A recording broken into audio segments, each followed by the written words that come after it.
I met a scientist in America in 1997 who worked for the CIA. And he asked to see me to tell me what he knew was going on, and he couldn't, because he couldn't speak publicly about it. And he told me the story that he joined the CIA thinking he was serving his country, because the way they compartmentalize knowledge, most of the people working for these organizations are not trying to manipulate anybody, but they're being manipulated themselves to push the world in a certain direction. They don't even know they're doing it. And he said that when he got into the CIA, and he was an expert in the area of magnetics, he realized that this agenda that I've been writing about was going on. He hadn't read my stuff before, but he saw from the inside what the game was, and then read my stuff and realized that what I was saying matched what he was experiencing. So he arranged this meeting through a third party. And I said to him, first of all, why do you do it if you're so against it? And he opened his shirt. And on his shirt was this like see-through shampoo sachet. And inside was like an orangey golden liquid, and it was stuck to his chest. He said, this is why. He said that when he realized what he was being used for and what he was being asked to do, he rebelled and refused to do it. And then at that time, he remembers leaving his house, and he remembers nothing else. The next thing he remembers is waking up in a room on a table-type bed bench that he's seeing like a doctor's office. And as he woke up and got his mind back, he felt something on his chest, and when he looked, there was this thing. And they call these things in the CIA patches. Someone's been patched. And what it is, they manipulate these people to need this drug to survive, and if the drug is then not replaced, they start to die a very agonizing death. And he knows that because even after he was patched, he rebelled again, and they didn't repatch him, and he felt the consequences until they put the patch back, when he agreed, okay, I'll work for you. And these patches have to be replaced every 72 hours. And if he doesn't use his genius, and he told me that there are enormous numbers of scientists in the underground secret projects and bases in America, and I guess worldwide, who are patched for this reason. If they don't use their genius and knowledge to advance the agenda, then they're not repatched, and they die.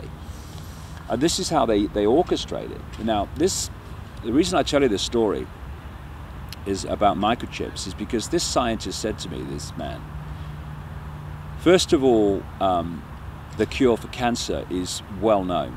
He said, I got cancer and they wanted to keep me alive for obvious reasons so I could continue my work for them. He said, and they gave me a serum, as he called it. He was injected with this serum, cancer disappeared. Secondly, they have the technology, which he helped to develop, which would create abundant growth in deserts without water.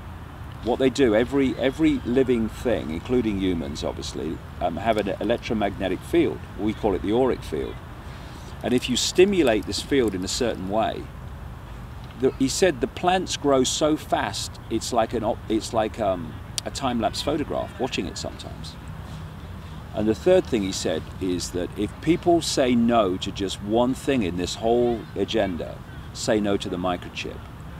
Because he told me many things which have proved to be correct. First of all, in 1997, he said, people think of microchips like that. He said, outside the public arena, he said, they are so small, they can be inserted by a hypodermic needle in a vaccination program. And people in those days weren't talking about nanotechnology, but now we can see that that's true. The other thing he said was, even those that are looking at the microchip and seeing that, hey, there's a conspiracy here, they're thinking only in terms of electronic tagging, just so the computer knows where everyone is. And on one level, that's true. But he said the real reason for the microchips is just as you have now this movement towards what they call human-computer interface, where the human brain can work a computer without touching any keys. They can do that because the human body is, in fact, a very, very staggeringly advanced computer. And so when they're dealing with computer human interface, they're actually connecting two computers, one extraordinarily more advanced and complex than the other, obviously. So he said that when they get a microchip inside you, basically they're chipping a computer in the sense that they're operating. And therefore they can manipulate the computer electrically, electromagnetically and chemically from a distance to manipulate people mentally, emotionally and physically. So once you get one of these chips inside you, they can take you out from a distance. They can destabilize your body so you get illnesses which take you out or make your life more difficult.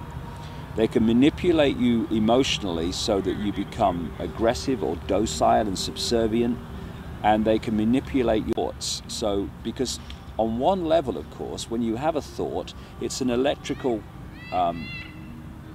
sequence that happens, thought waves, electrical pulses.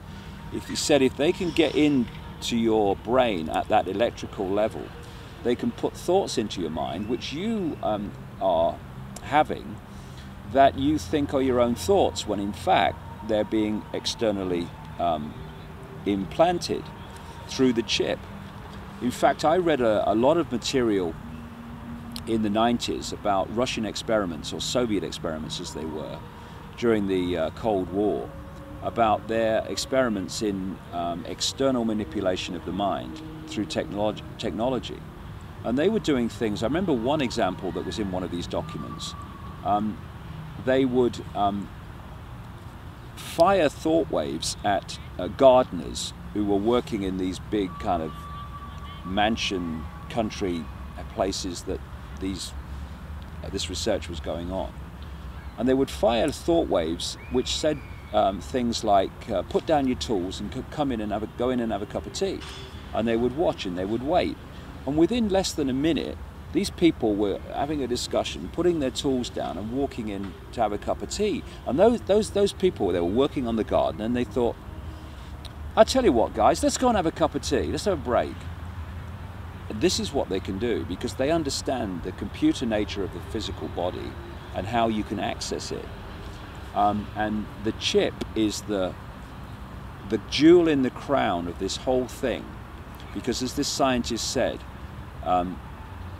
if you say no to just one thing, say no to the chip, because once you've done that, they have external access to your body systems.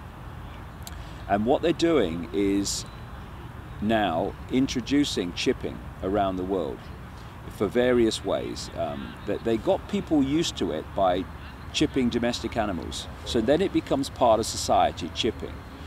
They're talking about in Britain chipping prisoners so that they can let them out of jail.